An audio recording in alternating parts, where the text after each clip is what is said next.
들 너무나 호의적인 거예요. 그러니까 그 AI고 로봇이고 막 너무나 호의적이라 저는 이렇게 그래서 지금 제가 하는 발표는 아마도 그 앞 발표 장대희 선생님의 이 찾고자 하는 철학적 논의가 이거 안 되고 해도 되는 겁니까?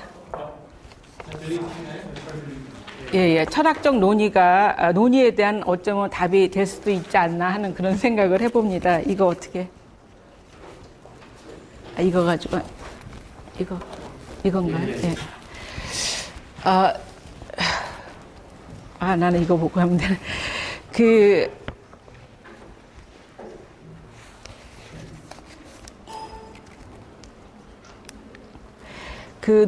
이 논지의 목적은 형이상학적인 담론을 탈피하는 것입니다. 저는 그 로봇 AI 시대에 오는 이런 위협을 굉장히 저는 아주 일반인으로서 심각하게 느껴서 과연 그러면 어떻게 인간이 답을 찾아 나갈 것인가에 있어서 저는 인간의 능력을 확장시켜야 된다는 생각을 합니다. 특히 그 가운데서 인지 능력인데 그래서 그 AI 시대에 대한 구체적인 대비책을 만들어야 된다. 그래서 저는 이제 자료들을 쭉 보면 항상 자료들이 AI 로봇에 대한 아주 그 열정적인 연구만 매진하고 있지. 정말 이런 시대에 인간의 능력을 어떻게 이게 확장시키고 확대시킬 것인가에 대한 논의는 저는 별로 보지를 못했어요. 그래서 이것이 정말 심각한 것이 아닌가라고 저는 생각을 합니다. 그래서 그런 점에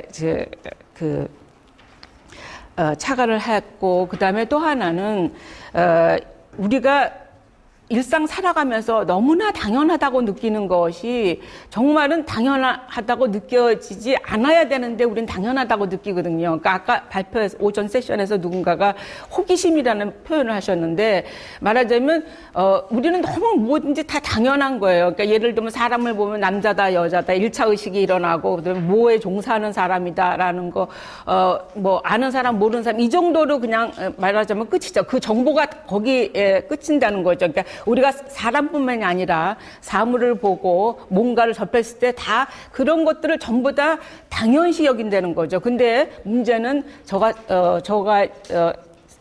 갖는 호기심은 왜 거기까지밖에 모르는가, 왜 우리는 그러고서도 당연하게 여기는가라는 것에 생각이 들어서 이런 것을 준비를 했고, 그러면 그 다음에 이걸 발표를 다른 데 가서 서양 철학에서 발표를 했었는데 거기서도 어떤 반응이 오냐 하면 그거는 뭐 당신이 말하자면 이런 철학적인 논의에 들어와서는 안 되는 얘기라는 식의 얘기였었어요. 그래서 저는 그렇다면 이런 생각들을 어떻게 하면 내가 정말로 타당성 있고 그리고 누구나 확장 가능성에 도전할 수 있게 할 것인가라고 하다가 그 제랄드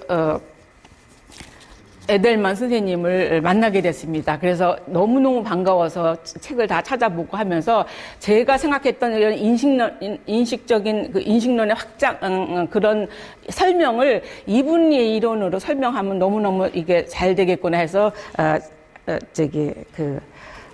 준비를 했습니다. 그래서 그 두 번째는 논지의 목적이 인지 과정이 어떻게 구성되는가, 형이상학적인 것이 아니라 우리 뇌에서 어떤 식으로 이것이 작동이 돼서 이렇게 하는가 하는 것을 제랄드 에델만 선생님 설명을 통해서 알아볼 거고요. 그 다음에 인지능력 확장 가능성, 그러려면 퀄리와 네이툼, 그 다음에 글로벌 매핑이 있는데 예, 그래서 이제 이렇게 목차는 인식론적 해석의 두 가지 방식은 이거는 제랄드 에델만 선생님이 하신 거를 그냥 그대로 말하자면 보통 우리가 서양 철학에서 인식론 할 때 쓰는 얘기들을 이분은 이렇게 보시는구나. 근데 저도 거기에 동감합니다. 그래서 그걸 옮겨놨고요. 그다음에 뇌기반 인식론이 바로 이제 제랄드 에델만 선생님이 가지고 계신 인식론입니다. 그리고 그래서 이제 이런 식으로 해서 퀄리의 신경계 적용 논리를 이제 이 에델만 선생님이 이제 설명하셨는데 거기에 덧붙여서 저는 이제 한 단계 더 나가서 그 글로벌 매핑과 데이터를 우리가 어떻게 확장할 수 있고 퀄리를 어떻게 다른 사람한테 경험하게 할 수 있는가라는 데까지 설명을 할 수 있을 것 같습니다. 자, 그래서 이제 이거는 이제 보통 우리가 전통적 인식론에서는 합리주의와 경험주의, 그다음에 이런 식으로 이제 쭉 설명이 된다는 것, 로티 테일러 뭐 이렇게 그러면서 이제 콰인에 와서 아주 인식론의 어떤 정기가 마련됐다고 설명을 했습니다. 그래서 자연화된 인식론이 이제 이렇게 그때 콰인에 와서 다뤄지게 됐다라고 하는 거. 그다음에 장피아제, 그다음에 나오면서 이제 인지적 구조를 설명을 했는데 이것이 이제 이분은 나중에 이것이 계단적, 그러니까 계단적 단계적 발전에 그쳤다는 걸로 이제 비난을 하고 비평을 하시고, 그다음에 비숍과 트라우트, 캠벨, 칼 포퍼, 윌슨 이런 분들을 쭉 설명을 하시면서 이 두 관점 모두가 행동과 지식을 하나의 포괄적인 패러다임으로 환원시키려는 시도로 그럴듯해 보이지만 개념과 이야기 생산 가능성이 농후하다라고 하는 것을 세컨 네처에서 76페이지에 이제 이런 식으로 이제 말씀을 하셨습니다.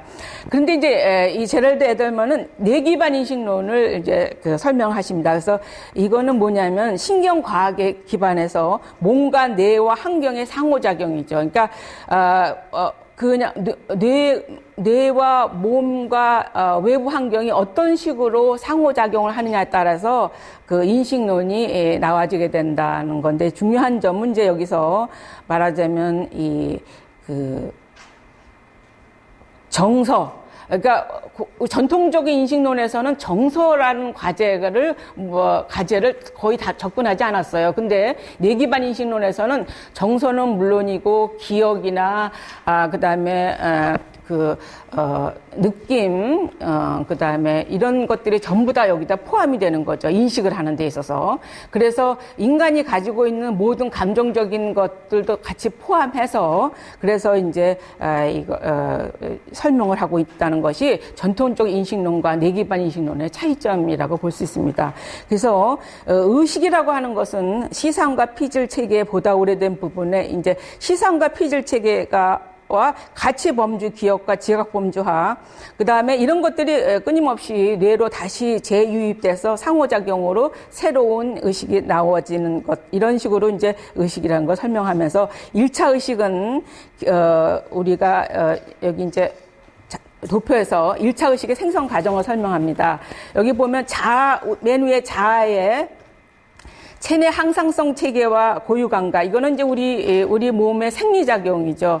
그래서 뇌감과 시상하고 자율신경의 중추들이 실시각 뉴런 등록해서 우리가 중격, 이게 심장이라든지 이 갑상선 호르몬, 시상하부 등의 상호 의존 관계로 해서 인간이 이렇게 살아있을 수 있게끔, 생물체가 살아있을 수 있게끔 하는 이러한 아주 가장 기본적인 생리작용을 하는데, 그 다음에 이제 비자에서 각각의 감각 양식과 관련된 체내 상태에 대한 1차 피질과 2차 피질.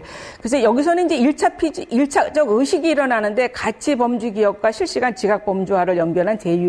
이거는 무슨 얘기냐 하면, 예를 들면 24개월짜리 아이가 바다 하면은 고래가 살고 있다는 거를 엄마로부터 부모로부터 그림책을 놓고 열심히 설명을 들었어요. 그러니까 그 아이 머릿속에는 바다 하면은 고래라고 하는 것이 딱 이것이 지각 범주화가 되어 있습니다. 그래서 고래가 살고 있지 않는 바다에 가더라도 이 아이는 바다는 무조건 고래가 살고 있다라고 지각 범주화가 뇌 속에 딱 돼 있어요. 그래서 이런 식의 의식을 이제 1차 의식이라고 얘기를 합니다. 그래서 이거는 우리 뇌의 전두, 두정, 축주 영역의 특별한 가치 범주 기억으로 작동이 돼서 이제 이렇게 하죠. 그래서 예를 들면 지각 범주화가, 예를 들면 고양이가 테이블을 봤을 때 고양이는 거기에 깡충 올라뛰는 걸로 이것이 딱 이게 잡혀 있습니다. 근데 바퀴벌레는 테이블이 있으면 그 밑에 들어가 숨어요. 그러니까 걔한테는 테이블이라고 하는 용도가 그렇게 밑에 들어가서 숨는 용도고, 고양이는 이제 뛰어 올라가서 노는 그러한 것으로 지각 범주화가 같이 범주가 이제 기억이 된 거죠. 그래서 이런 거를 우리가 이제 1차 의식이라고 하고, 그래서 1차 의식의 특징은 자아로부터 신호가 오면 이때 이 자아는 우리 생리학적인 모든 걸 의미하고 감각 요소와 더불어 가치체계 뇌와 신체 조절 요소들을 구성하고, 그래서 이것이 이제 비자아로부터 신호가 왔을 때 테이블이라든지 아까 예를 들면 바다라든지 이런 것이 왔을 때 그것이 지각 범주화가 이제 일어나게 됩니다.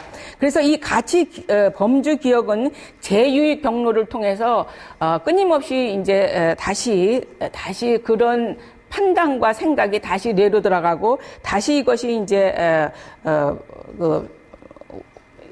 기억을 생성하고 하면서 이제 계속 이렇게 나와지게 되는데, 이것은 우리 의식을 진화시키는 가장 중요한 요소 중에 하나죠. 근데 이제 이 1차 의식의 특징은 뭐냐 하면, 바로 과거 사건에 대한 장기 기억은 있지만 그 개념을 명확하게 다루는 광범위한 능력이 없습니다. 즉 어휘 능력이 없습니다. 그리고 행동에 의미를 부여하지 못합니다. 그래서 어휘 능력이 없고 문장을 만들 수 있는 구문 능력이 없기 때문에 기호를 사용하지 못하고 자기가 의식한다는 것을 의식하지 못해요.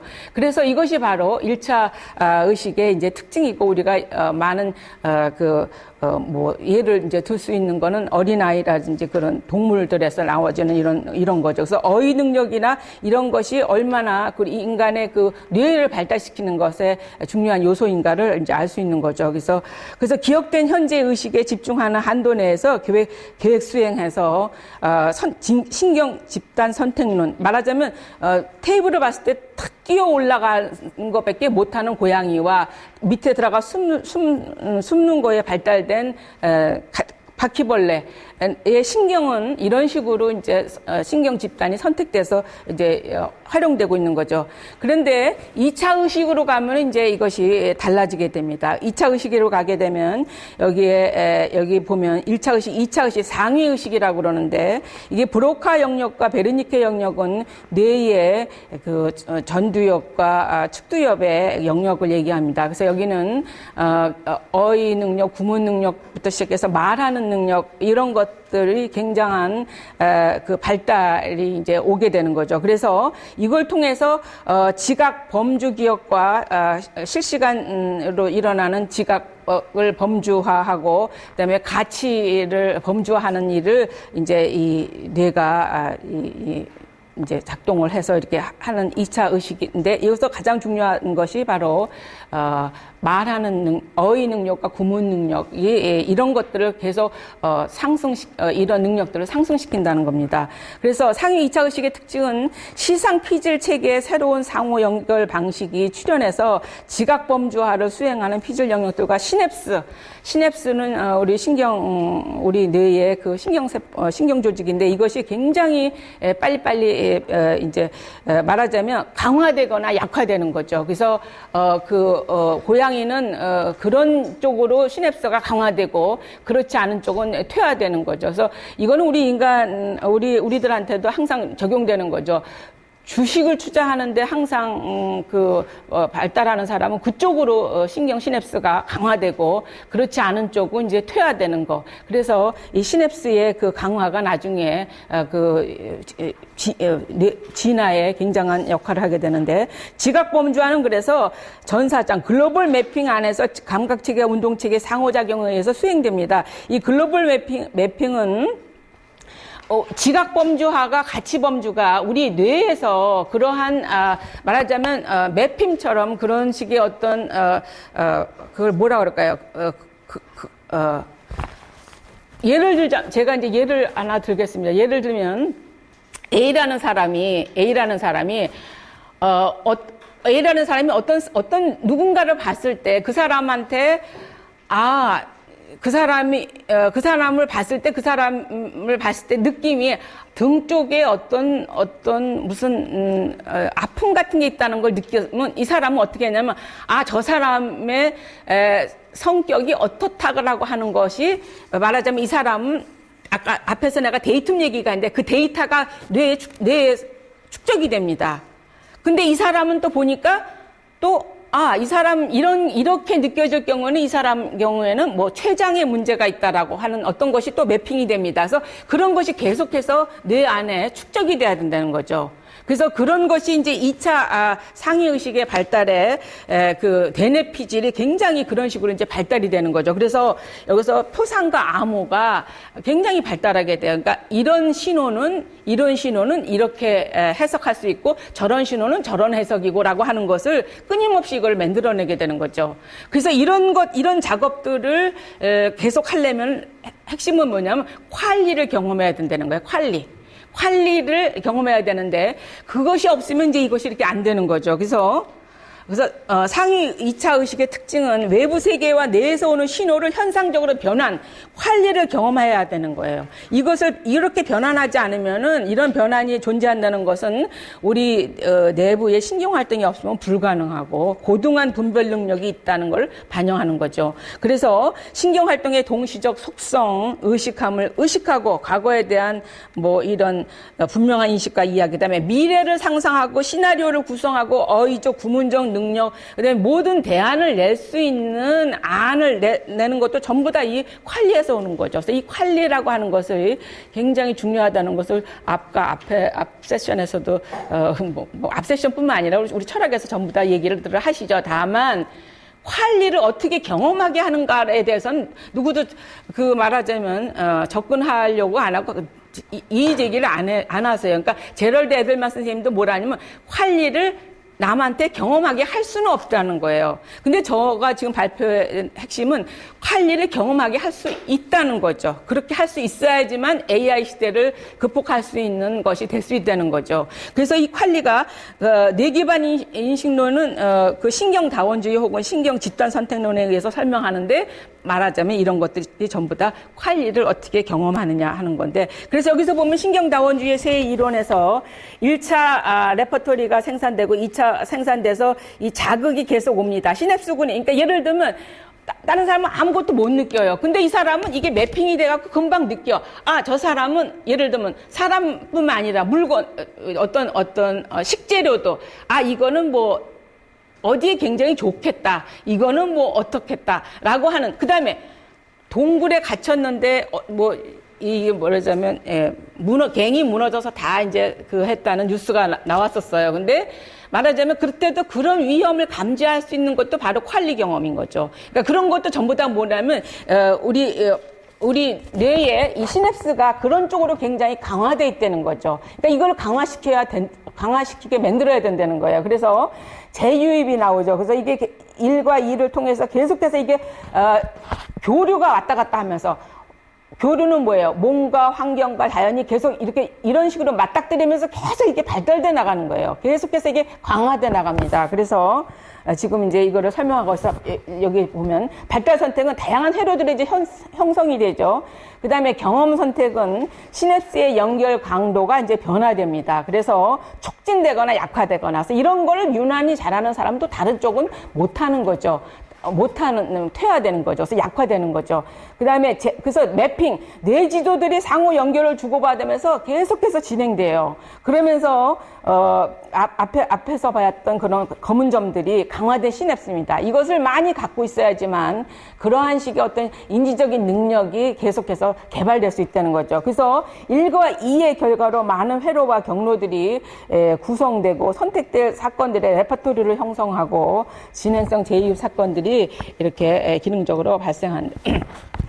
그래서 제럴드 에델만의 뇌 기반 인식론은 신경 집단 선택론의 그 원리를 갖고 설명한다는데, 말하자면 글로벌 매핑, 지각 범주화를 수행한 뇌 속의 최소 구조고 운동과 감각을 담당하는 다수의 재유입성 지도들의 활동을 반영하고 비재유입성 구조들과 연결돼서 마지막으로 근육과 연결될 뿐만 아니라 운동을 통해 외부 자극의 견본을 얻어내는, 외부 자극의 견본을 계속해서 얻어내게 돼요. 이런 걸 통해서. 예를 들면 내가 이런 신호는 모르겠다라고 하면 그 신호를 획득할 수 있는 방법을 외부를 통해서 계속해서 얻어내게 됩니다. 그런 정보를 통해서.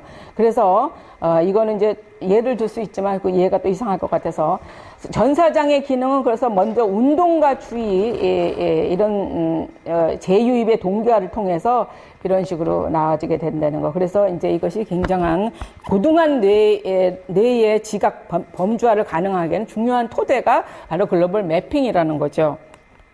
그래서 뇌는 몇 개의 전사장들로 자신의 행동에 대한 뇌 지도를 만들고 그럼으로써 하나의 개념, 즉 지각 지도들에 대한 지도를 만들어야 되고 고등한 뇌의 전전두, 두정, 축두 이런 영역에 있는 지도들이 그에 해당하는 구조물을 만들 것이고 그것이 이제 이렇게 범주화하는 이것은 이제 추상화함으로써 발생되기도 하고 기억이 없으면 불가능하다라고 그랬는데 문제는 이제 여기서 이제 의식 경험의 특별한 자질 중 하나는 단일하고 이론적이다. 그럼 이것은 무슨 말이냐면 의식의 경험의 한순간에는 감각, 입력물, 운동, 신경 활동의 결과물, 심상, 감정, 빠르게 사라지는 기억들, 신체적 감각, 주변부들이 모두 포함된다. 이거는 무슨 얘기냐면 예를 들면 어떤 사람이 저 사람뿐만 자기 자신이 내 자신이 왜 이런 내 몸 안에서 이런 신호를 내가 느끼지? 근데 문제는 우리는 내 안에서 오는 신호를 하나도 못 느낀다는 거예요. 그래서 병원에 가서 당신은 암 맥김이다 해서 그때서야, 어떻게 이렇게, 우리는 우리 몸을 전혀 못 느끼고 산다는 거죠. 그러니까 말하자면, 타인뿐만 아니라, 대상뿐만 아니라 나 자신도 못 느끼고 사는데 문제는 이런 것들을 끊임없이 우리가 인식할 수 있어야 되고 이것이 정상이라는 거죠. 근데 비정상인 거를 우리는 정상으로 알고 살고 있는데 이런 정상적인 거에서는 바로 내가 내 안에 있는 모든 것을 느낄 수 있고 대상물 모두를 다 내가 인식할 수 있어야 되는데 그런 것들이 가는 과정이 이렇게 한순간에 일어납니다. 1분, 그러니까 몇 10초밖에 안 걸리죠. 그러니까 감각 잉여물이 딱 들어왔을 때 이게 운동신경 활동의 이게 결과물이 이거는 뭐다라고 해서 심상과 감정이 같이 동시다발적으로 연결이 되면서 이제 결과를 이제 느끼게 되는 거죠. 그래서 퀄리에 대한 에델만의 견해는 바로 뭐냐면 과학자가 객관적으로 측정하고 이해할 수 있는 신경 활동에는 퀄리의 속성으로 생각하는 것이 전혀 없다는 거예요. 그러니까 퀄리를 신경과학적으로 설명할 수 있는 방법은 없다. 그래서 주관성 및 1인칭 관점 완벽하게 통용될 수 있는 설명이 이제 불가능하다는 거죠. 그래서 확대된 신경 집단 선통에서 퀄리는 복잡한 세계에서 발견되는 고등한 분별의 결과물이다. 그래서 이제 뇌의 신경만들은 기능적으로 분리하고 재유입 과정을 통해서 결합하면서 통합성을 가지게 됩니다. 이 개념들을 시상피질 체계, 시상피질이 끊임없이 아주 상호 유입, 재유입되면서 끊임없이 이제 매핑 과정을 하는 거죠. 그래서 뇌의 신경만들은 기능적으로 분리되어 있지만 재유입 과정을 통해서 결합을 하면서 이런 방향색 물체가 전부 하나로 이제 결합을 하면서 통합성을 보이죠. 그래서 이론적으로 우리가 하나임을 이제 알 수 있다는 거죠. 그래서 퀄리 신경계 적용 논리는 시상피질계는 역학적이다. 엄청난 수의, 그러니까 이거는 지금 퀄리라는 것을 신경과학적으로 설명할 수 없지만 에델만은 그것을 이제 이런 식으로 설명하는 겁니다. 엄청난 수의 뉴런을 연결해서 유입 상호작용, 그물 모양핵과 피질화 가치체계들이 통제 효과를 발휘해서 짧은 시간에 기능상 빠른 변화가 발생해요. 지금 위험이 올 수도 있구나. 빨리 나가야겠다. 빨리 도망가야겠다.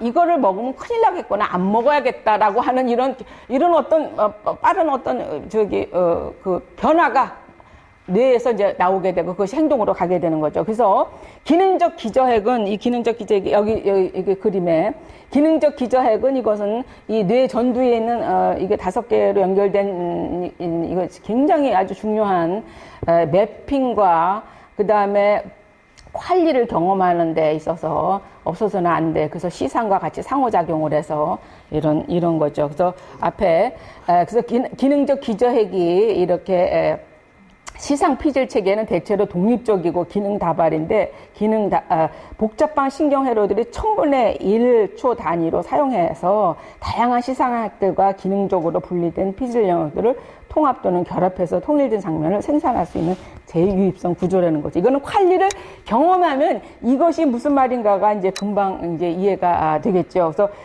말하자면 근데 이 퀄리를 경험하는 말하자면 질적인 특징이 다르겠죠. 여러 가지로. 어떤 사람은 A라는 것을 나는 이걸 퀄리를 경험했다라고 할 수 있고 어떤 사람은 그것이 더 올라갈 수도 있죠. 근데 제가 생각하기에는 매핑이 글로벌 매핑이 뇌 안에서 얼마만큼 이게 축적돼 그래서 데이툼이라는 용어를 제가 썼는데 얼마만큼 이게 축적되어 있느냐에 따라서 그것이 다른 질적인 어떤 거를 보여주겠죠. 그래서 그런 상호작용을 통해서 기능적 기저핵은 가치 범주 기억을 지각 범주와 연결시켜서 개념 지도와 기억 지도를 서로 연결시킵니다. 이럴 때는 이거였구나, 저럴 땐 저거였구나라고 하는 거를. 그래서 퀄리의 신경계 적용 논리를 이제 이렇게 설명을 에델만이 했는데 그 결론은 바로 뭐냐면 활동들이 대단히 풍부한 조합으로 통합할 수 있는 복잡계들이기 때문에 다른 회로 집합이 이걸 대체하고 이거 아주 굉장히 이게 이제 뇌 안에서 일어나는 작용이죠. 그래서 퀄리 공간에서 일어나는 상호작용의 범위는 경험에 의해 확대되거나 주의에 의해 현저히 축소 가능하다. 그래서 와인 애호가를 예를 들었어요. 와인 애호가는 와인을 마시면 이 애호가가 마시는 와인의 그 맛과 향은 다른 사람은 이거를 못 따라가는 거죠. 그래서 그 와인 애호가인 경우에는 그런 쪽으로 굉장히 이게 발달이 됐죠. 굉장히 발달이 돼서 그래서 말하자면 이것이 확대되거나 주의에 의해 현저히 축소한다. 이것은 와인 애호가는 와인을 음미하는 거에는 굉장히 확대됐지만 그렇지 않은 거에서는 이제 말하자면 이 대뇌 피질이 이제 축소돼 있겠죠. 그거보단 덜하겠죠. 그래서 고등한 동물의 뇌는 새로움으로 가득한 환경에 대해서 패턴화된 반응들을 독립적으로 계속 구축해 나가요. 그러니까 이것이 계속 많이 구축이 돼야지만 인간의 인지 능력이 확장될 수 있는 것입니다. 말하자면 어떤 것도 답을 할 수 있는 그런 능력을 가질 수 있다는 거죠. 그러니까 AI 로봇을 너무나 소중하게 여길 것이 아니라 인간이 가지고 있는 능력을 어떻게 하면 이제 개발하냐는 거죠. 그래서 그럴 경우에 바로 이렇게 퀄리를 경험해서 우리 인간 뇌의 매핑 작용을 이제 그래서 여기서 마무리를 지으면서 외부 세계와 뇌에서 오는 신호, 현상적인 퀄리를 경험해서 이것이 데이터를 구성하고 축적했는데 문제는 여기서 이제 해석이라는 것 때문에 제가 데이텀이라는 용어를 썼습니다. 이런 신호가 와서 이걸 해석해내야 되잖아요. 이거는 이거다. 이거는 저거다라고 해서 이런 해석을 이제 하는 능력 이것을 이제 에델만 선생님은 쓰지 않으셨는데 저는 이것이 해석할 수 있는 능력이 이제 여기서 부과가 돼야 되는데 이거는 이제 끊임없는 학습을 통해서 나와지게 됩니다. 저절로 나와지게 되는데 근데 이것이 굉장히 중요합니다. 퀄리를 경험하게 할 수 있어야 된다.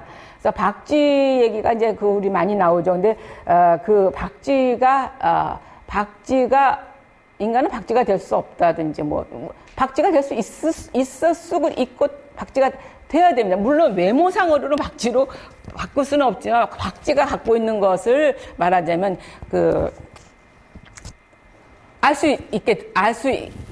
내가 말하자면 감지할 수 인지할 수 있는 거죠. 그래서 문제는 인지 능력의 한계에서 탈피를 해야 된다는 것이 오늘 아침 뉴스에서 뭐가 나왔냐면 이게 나왔습니다. 로봇이 각 개개인의 금융 자산을 늘려주는 건 뭐라 그러죠?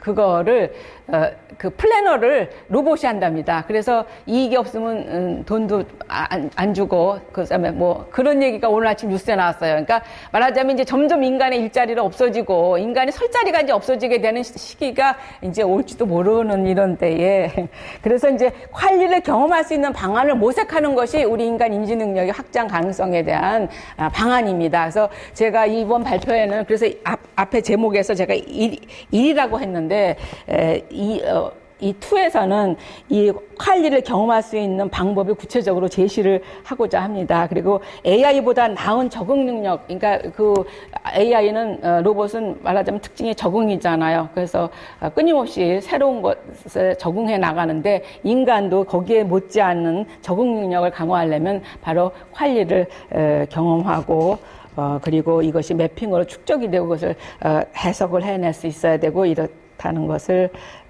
말씀드리면서 이렇게 이런 거를 발표할 수 있는 계기를 주신 과학철학회 회원님께 과학철학회 감사드립니다. 집중적인 토론을 할 수 있을 것 같습니다. 질문에 코멘트 있으신 분들은 토론을 보여주시면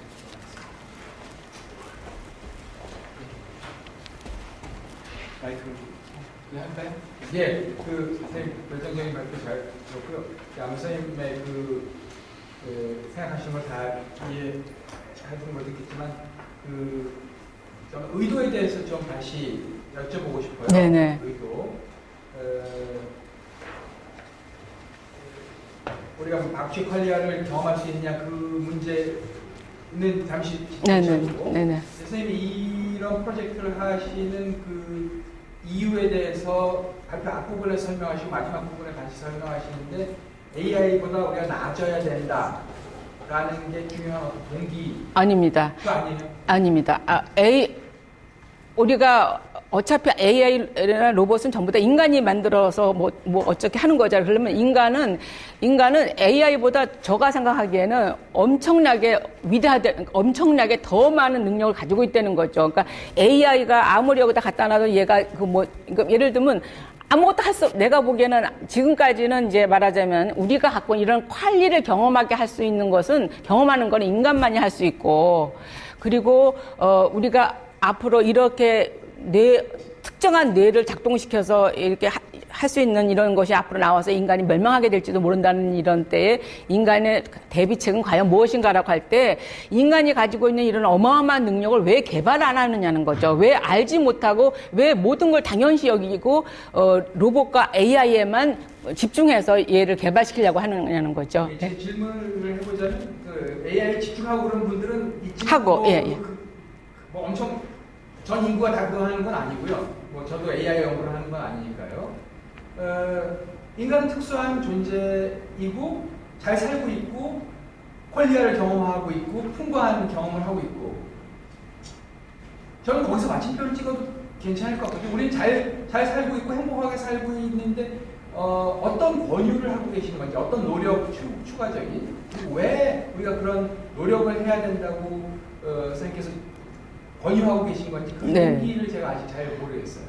예를 들면 저는 생각하기 굉장히 무지하다고 생각을 해요. 그러니까 우리가 알고 있는 것이 그러니까 물론 이제 뭐 공부를 하고 뭐 학습을 해서 뭘 많이 안다고 하겠지만 실제로 자기가 자기 자신에 대해서 다 모르고 있다는 거죠. 내 몸 안에 일어나고 있는 어떤 것도 못 느껴, 몰라.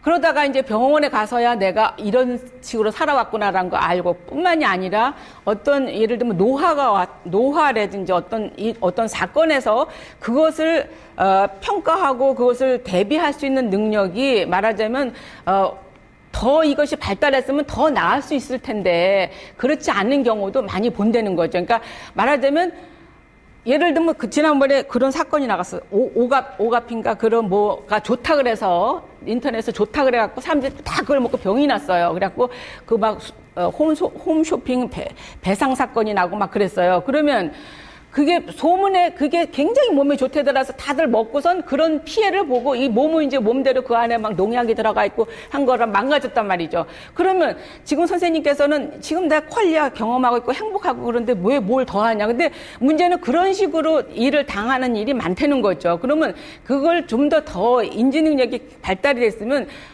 그런 게 좋아. 근데 내가 보니까 안 좋아. 안 먹었고 말하자면 내가 판단 내리고 안 할 수 있죠. 행동을 안 할 수 있잖아요. 제가 한 달 더 됐을 것 같은데요. 뉴스에서 본 겁니다.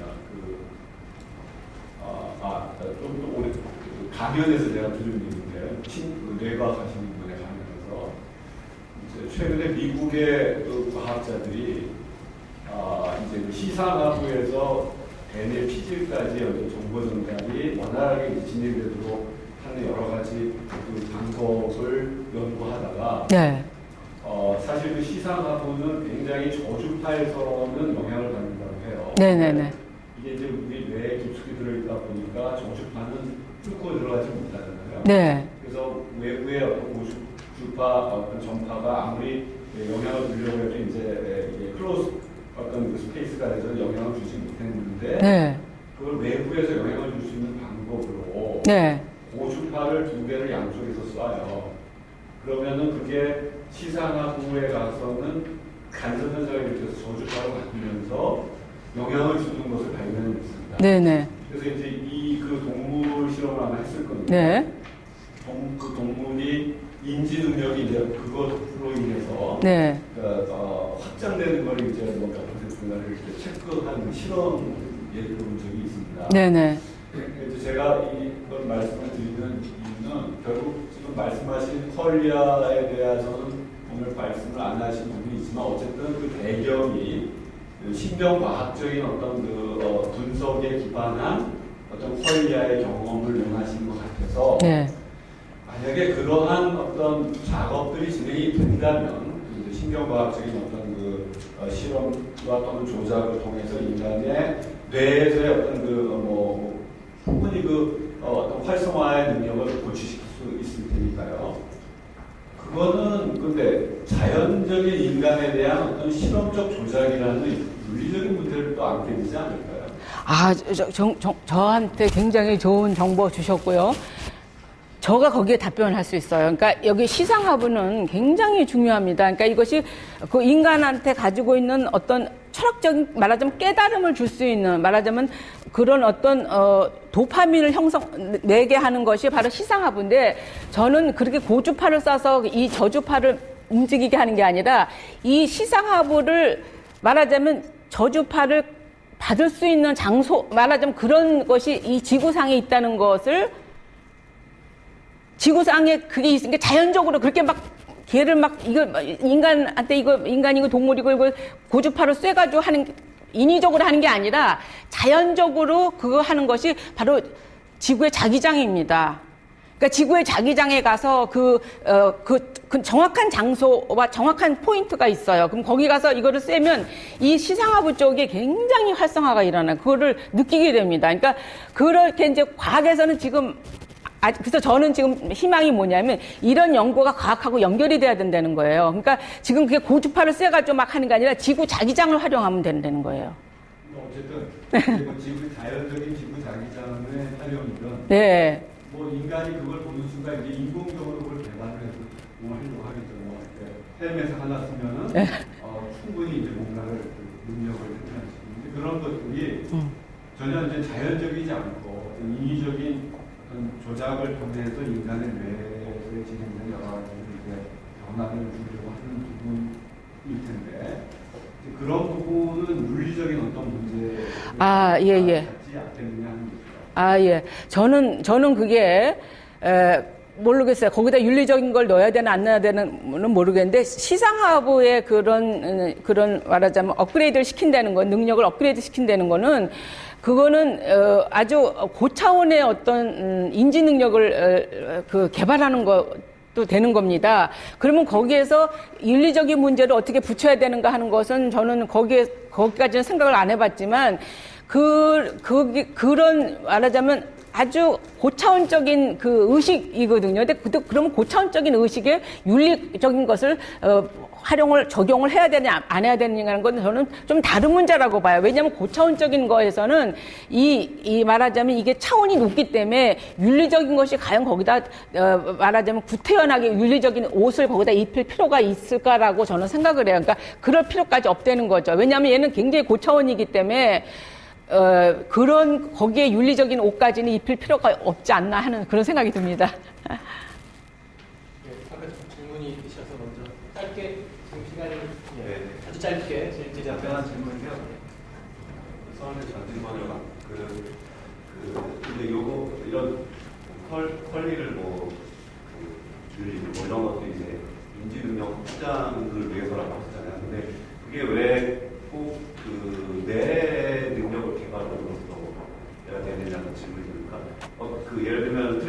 알고리즘이나 뭐 이런 사람들은 그러니까 이 인공지능이나 이런 것들이 사실은 인간 진화시키는 그러니까 그 인간의 그 능력을 업그레이드 시키는 것들이다 이런 기술도 내가 기술해야 되는 인공지능 것들이.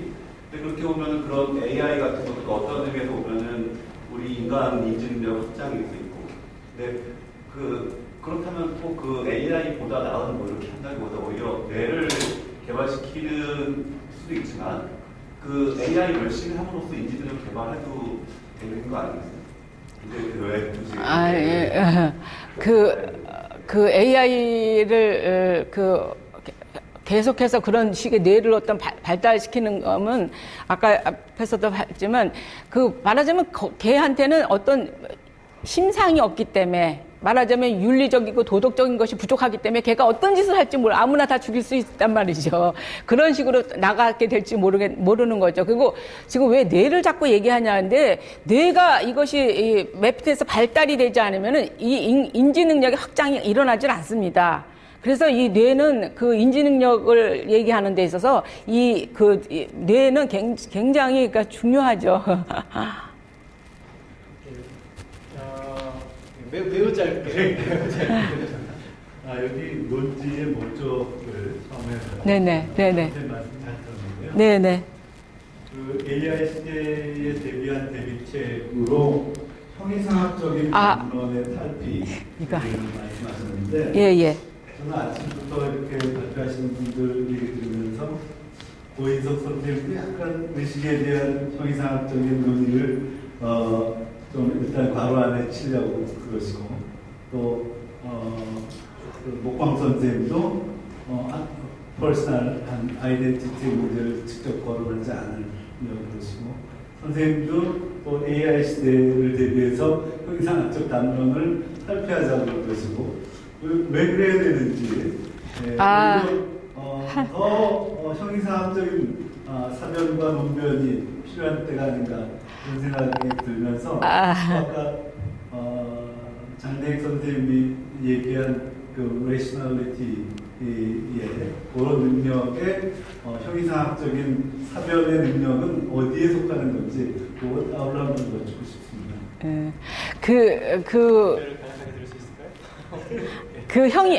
형이상학적인 제가 이제 이거 준비하면서 그 콜리아에 대한 감각질에 대한 논문들을 또 RISS 들어가서 다 보고 이제 했는데 저는 그런 기능주의나 물리주의나 실체와 속성의 관계가 어떠냐 이런 것들을 보면서 과연 이런 것들이 인간의 인식 능력을 확장시켜주는데 어떤 도움이 되나라고 하는 그런 회의가 오는 거예요. 그러니까 말하자면 정말로 에델만처럼 이게 직접적으로 어떤 도움을 줄 수 있어야 되는데 물론 그런 담론이 이제 철학에서는 필요하겠지만 제가 생각하기에는 말하자면 급한 마음, 말하자면 그런 거를 벗어난 어떤 직접적인 제시가 그런 아주 거창한 화학적인 논의를 벗어난 어떤 직접적인 제시를 해줘야 되지 않나 해서 저는 제 나름으로는 그런 목적입니다. 근데 모두 다 이제 목적이 다르겠지만 그래서 제가 이걸 빠뜨렸어요. 그래서 이거 하나 마지막에 다 됐죠? 예, 이건 뭐 아까 설명에 다 있는 거라.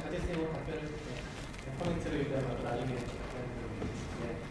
흥미로운 발표 해주신 감사를 드리고 예. 마지막 발표.